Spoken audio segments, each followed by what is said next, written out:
യുഎഇയിലെ മധുരപാനീയങ്ങളുടെ വില ഇനി പഞ്ചസാര തീരുമാനിക്കും.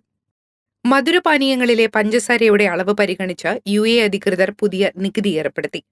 കടകളിൽ നിന്നും ലഭിക്കുന്ന പാനീയങ്ങളിലെ അമിതമായ പഞ്ചസാരയുടെ അളവ് കുറയ്ക്കാനും അതുവഴി പ്രമേഹം, പൊണ്ണത്തടി തുടങ്ങിയ ജീവിതശൈലീ രോഗങ്ങൾ തടയുന്നതും ലക്ഷ്യമിട്ടാണ് പുതിയ നികുതി ഏർപ്പെടുത്തിയത്.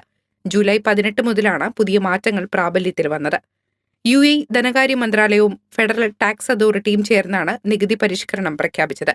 നേരത്തെ ഉൽപ്പന്നത്തിന്റെ വിഭാഗം അനുസരിച്ചാണ് മധുരപാനീയങ്ങൾക്ക് നികുതി ചുമത്തിയിരുന്നത്. എന്നാൽ പുതിയ നിയമപ്രകാരം പാനീയത്തിലെ പഞ്ചസാരയുടെ അളവ് നികുതി നിർണ്ണയിക്കുന്നതിനുള്ള പ്രധാന മാനദണ്ഡമാകും. ഇത് പ്രാദേശിക ഉൽപ്പാദകർക്ക് കൂടുതൽ ആരോഗ്യകരമായ ഉൽപ്പന്നങ്ങൾ വികസിപ്പിക്കാൻ പ്രോത്സാഹനം നൽകും.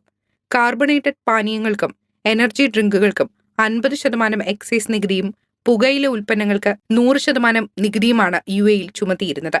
2017 കാർബണേറ്റഡ് എനർജി ഡ്രിങ്കുകൾക്ക് നികുതി ഏർപ്പെടുത്തിയ ശേഷം 2019 ഇത് മധുരപാനീയങ്ങളിലേക്കും വ്യാപിപ്പിച്ചിരുന്നു. പുതിയ മാറ്റങ്ങൾ രാജ്യത്ത് ആരോഗ്യകരമായ ഭക്ഷണരീതി പ്രോത്സാഹിപ്പിക്കുമെന്നാണ് അധികൃതരുടെ പ്രതീക്ഷ.